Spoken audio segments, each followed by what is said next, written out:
Jeg ser, så er du sønnen til. Erling Haaland. Det er helt riktig. Du heter Erling, og du skåret 2 mål. Hvem er det som har lært deg å skåre mål? For faren kunne det ikke. Jeg aner ikke. Meg selv? Han får ikke noe av æren for det, han. Nei. Alt andre får han ære.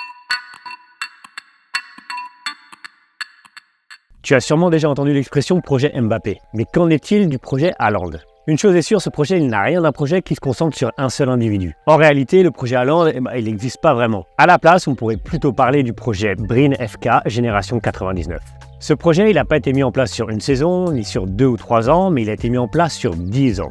Imagine que tu fasses partie d'une génération de joueurs qui ont joué ensemble toute leur enfance, en match, à l'entraînement, à l'école, pendant leur temps libre, tout le temps.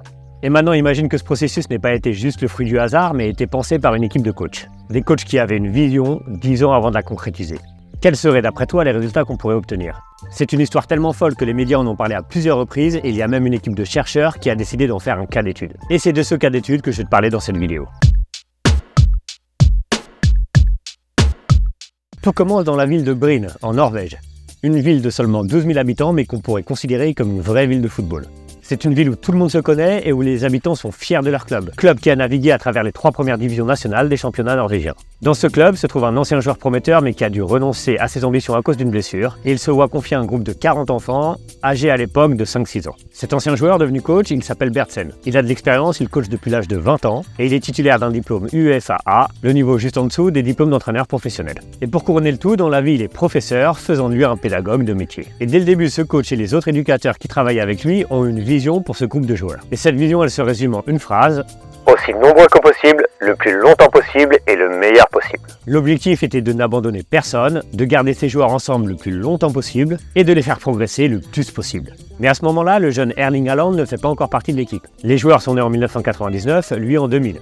C'est seulement à partir de l'âge de 8 ans qu'il va commencer à s'entraîner avec ce groupe, car la catégorie d'âge en dessous était beaucoup trop facile pour lui.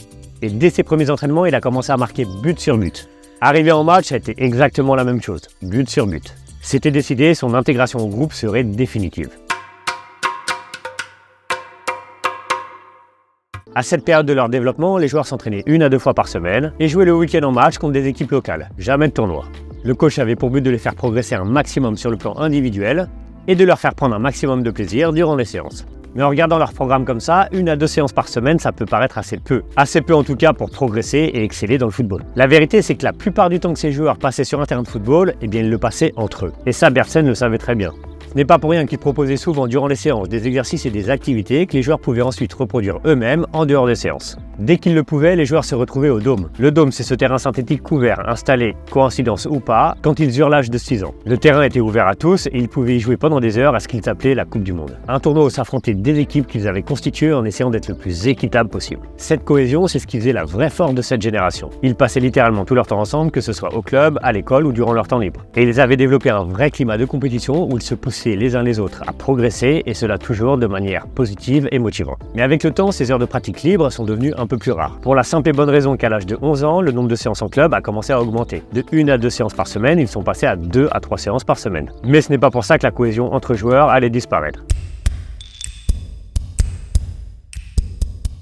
Parce que cette cohésion, c'est en fait quelque chose qui a été voulu dès le départ par l'équipe de coach. Tu t'en doutes sûrement, mais un groupe de 40 joueurs à gérer, c'est énorme. Et il y a forcément des choix à faire. Comme on constitue les différentes équipes, qui seraient les titulaires, qui seraient les remplaçants. Et bien contrairement à ce qui se fait dans la majorité des clubs, les coachs ont décidé de placer en priorité le bien-être de leurs joueurs. Et même s'ils devaient faire passer en arrière-plan la performance sportive, pour cela. Pour les matchs, ils devaient diviser le groupe en plusieurs petites équipes. Et ces équipes étaient constituées de manière à les rendre toutes plus ou moins égales en termes de niveau. Les joueurs les plus doués étaient donc amenés à jouer avec les moins doués. Et cela a eu plusieurs effets bénéfiques sur le développement personnel de leurs joueurs. Déjà, ça a permis aux joueurs d'établir de très bonnes relations entre eux, et cela quel que soit le niveau de jeu. Les joueurs les moins bons étaient motivés par le fait de jouer avec des joueurs meilleurs, leur permettant de garder un réel plaisir à jouer. Quant aux meilleurs joueurs, cela leur a permis de prendre plus de responsabilités sur le plan individuel que s'ils étaient regroupés tous dans la même équipe. D'ailleurs, il ne s'agissait pas seulement de constituer des équipes équitables, mais les temps de jeu de tous ces joueurs devaient eux aussi être équitables. La performance, elle passait après. L'équipe aurait été capable de gagner certains matchs 6-0 sans aucun problème s'ils auraient fait jouer les meilleurs. Mais pour eux, cela n'aurait pas eu de sens. Leur véritable objectif était le développement et la progression d'absolument tout le monde et non pas la victoire.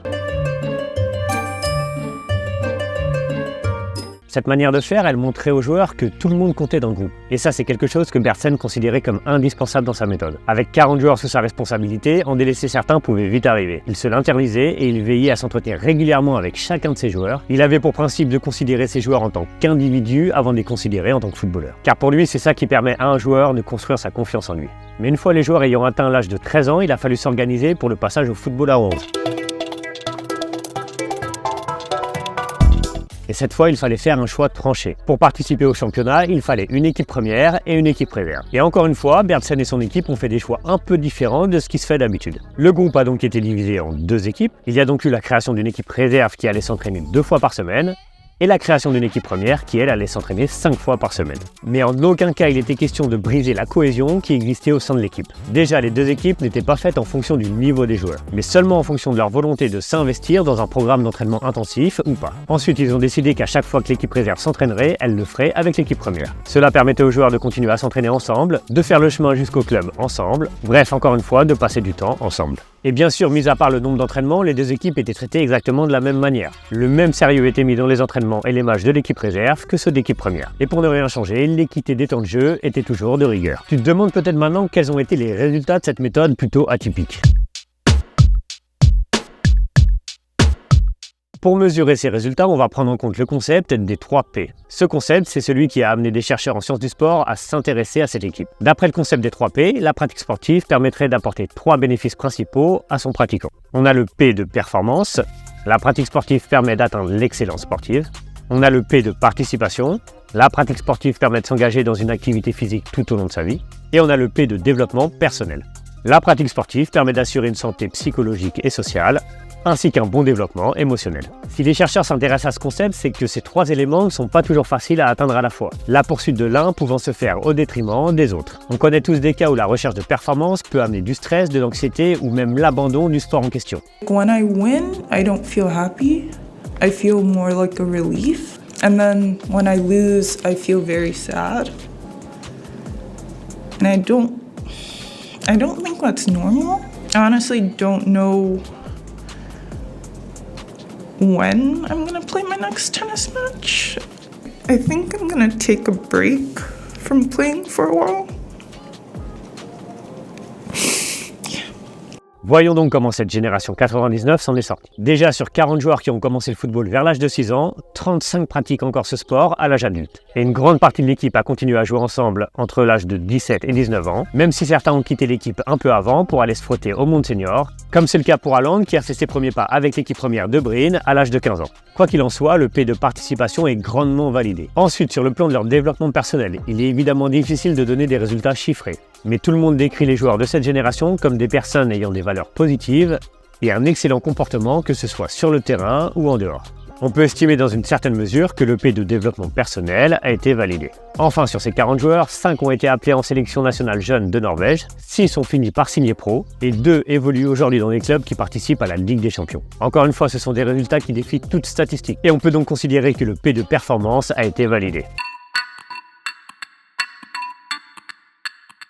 Ce cas précis nous montre donc qu'il est possible d'atteindre les 3 P de la pratique sportive sans que le développement de l'un se fasse au détriment de l'autre. Cela nous montre aussi que si on veut atteindre un très haut niveau de performance, la spécialisation dès le très jeune âge n'est pas obligatoire, que le focus sur la victoire dès le jeune âge n'est pas obligatoire non plus, et que des processus très sélectifs ne sont eux non plus pas obligatoires. A l'inverse, toutes ces pratiques ont un effet négatif potentiel sur le développement personnel des joueurs et sur leur implication dans leur sport sur le long terme. Ce cas nous montre aussi que le rôle du coach a une grande importance et que la mise en place de certains éléments ne peuvent qu'être bénéfiques aux joueurs. C'est le cas notamment pour la construction de valeurs et de comportements sociaux positifs, pour le fait d'avoir confiance dans les capacités de ces joueurs et de leur montrer, sur le fait de se focaliser sur le processus d'apprentissage plutôt que sur les résultats immédiats, et sur le fait de montrer de l'intérêt pour les besoins de ces joueurs. J'espère que tu as apprécié cette vidéo. Pour ma part, j'ai pris plaisir à la réaliser. Je te dis à bientôt et surtout avant de partir, pense à partager cette vidéo, à la commenter et à t'abonner si tu en veux plus comme celle-là. Helt til fra jeg var liten av, så sprang jeg ned som en liten dredunge ned her og spilte fotball og koste meg her. Så